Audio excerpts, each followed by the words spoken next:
My entire world was destroyed in 1 second. All because my dad left my mom for another woman when I was 2 years old, and this other woman happened to be my mom's sister. So not only did I lose my dad, I also lost my cool aunt at the same time. Now, my mom, being the amazing woman that she is, single-handedly raised me without letting any of that affect me.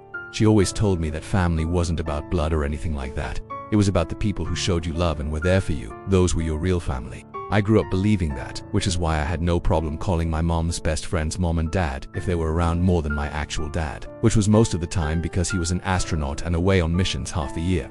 For my 18th birthday, my mom threw me a small party with her friends and their kids. My 2 best friends, Sarah and Alex, came over after the cake was cut and everyone was mingling. I went outside for some fresh air. That's when Alex stopped by. "Hey, having fun?" I asked with a smile. "Yeah, totally. Your mom's guacamole is insanely good," he said with a laugh. "Right? She makes it every birthday and it's her specialty." We stood outside talking for a few minutes before going back inside to celebrate, until it was time for everyone to go home. My mom gave me a hug goodbye. "Thank you for coming, sweetheart," she said. "You're welcome." "Happy birthday," I replied, blowing her a kiss.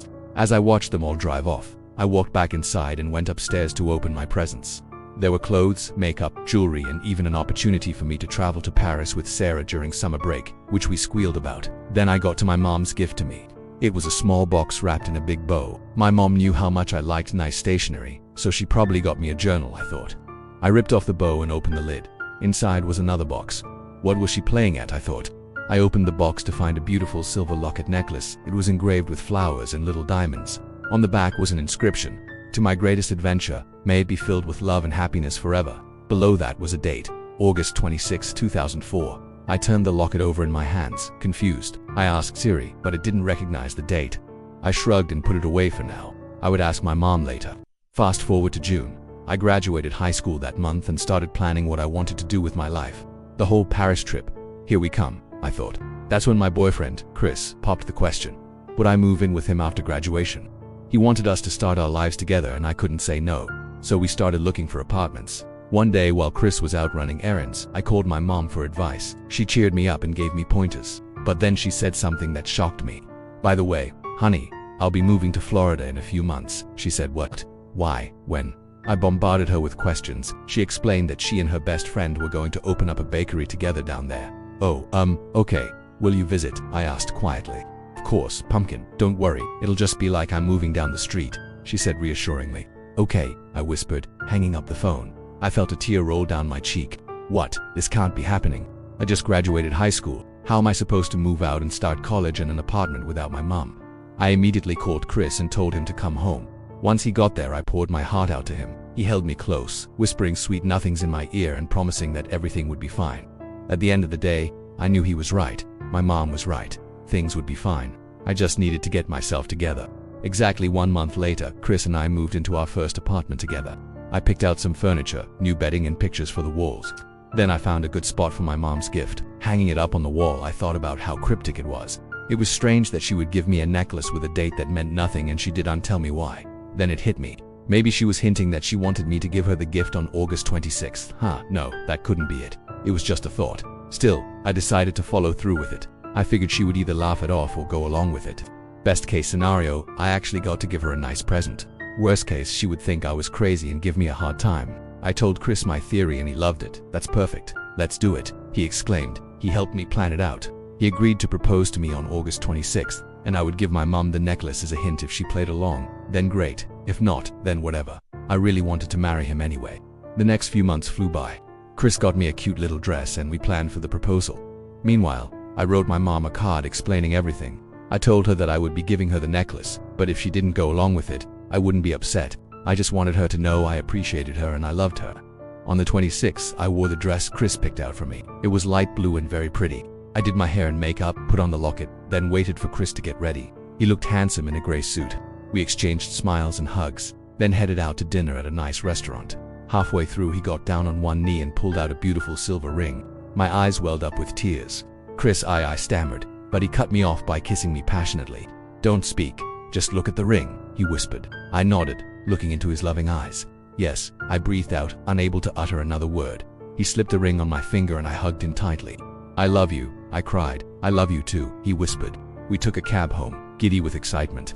Once we got inside, I went to get the card and gift ready for my mom. I read through it again, then took a deep breath. This is it, I thought.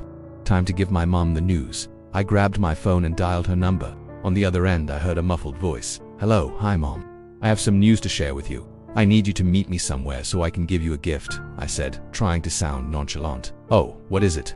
Did you get hurt? Are you sure you don't want me to come over? She asked, sounding worried. No, I'm fine. I just need you to meet me at the park down the street from our apartment at 9 p.m. tomorrow. Okay, I heard a sigh. All right, sweetie. See you tomorrow night, she said. I hung up and waited anxiously for the next day to arrive. As soon as it was 8:30 p.m., I left the house and headed to the park. Chris and I met up and I handed him the ring. Are you ready? I asked. He nodded, squeezing my hand. A few minutes later, my mom arrived and I waved her over. She smiled and gave me a hug. You look happy. Is everything okay? She asked. Mom, I have something to show you, I said, handing her the gift bag. She took it, confused. What's this for? She asked. Just open it, please, I replied, feeling nervous. She did as I asked and pulled out the locket. Her eyes widened. Oh, pumpkin, it's beautiful. Thank you, she said, putting it on. Then she looked at me curiously. So why are we here? What is this for? She asked. This was it. I took a deep breath and told her about everything. I confessed that Chris and I were getting married and I gave her the ring. I could see the surprise and shock on her face. Then a big smile broke out on her lips. Oh my gosh, I'm so happy for you. Yes, of course, I'll play along, she said, laughing. She looked at Chris and said, we need to take a picture. Taking out her phone, she snapped a few pics of us holding the ring. Then she got down on one knee and pretended to examine it. It's beautiful, she whispered. Let's go get you changed. You're gonna look so pretty at your wedding, she said, standing back up. She squeezed my hand and gave me a final hug. Can't wait to officially become your daughter-in-law, she said. Then she took off. I waved goodbye and watched her go. Chris and I made our way back home, still in shock. This is real, I thought. My mom accepted me for who I am and loved me enough to be my rock. I looked at Chris and he looked at me. You ready? He asked. I nodded, smiling. We entered our apartment and began getting everything ready.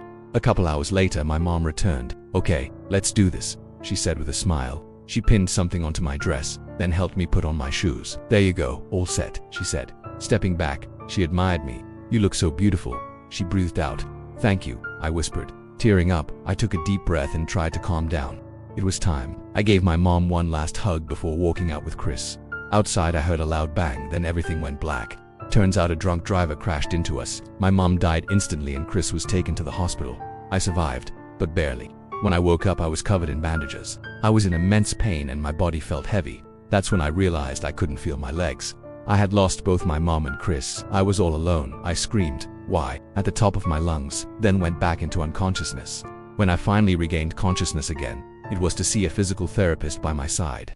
How are you feeling today? She asked me. I blinked slowly, trying to process what she said. Where's Chris? Where's my mom? I whispered, my voice hoarse. The therapist's smile faded and she looked away. I'm sorry, but your mom and your boyfriend passed away. They couldn't save you, she said, avoiding eye contact. My heart shattered into pieces. No, this can't be happening. Not my mom, not Chris. I tried to move my legs, but it was no use. I was paralyzed from the waist down. My entire world was destroyed in 1 second. All because my dad left my mom for another woman, and this other woman happened to be my mom's sister. So not only did I lose my dad, I also lost my cool aunt at the same time. Here I am, years later, still coping with the loss. I keep replaying the accident in my head over and over, trying to figure out where I went wrong. But there was nothing I could have done differently. It wasn't my fault. The drunk driver ran a red light and smashed into us. I haven't opened my mom's gift in all these years. It's still sitting on my wall, mocking me. To this day, I still wonder what she was trying to tell me with that necklace. What do you think she was trying to say?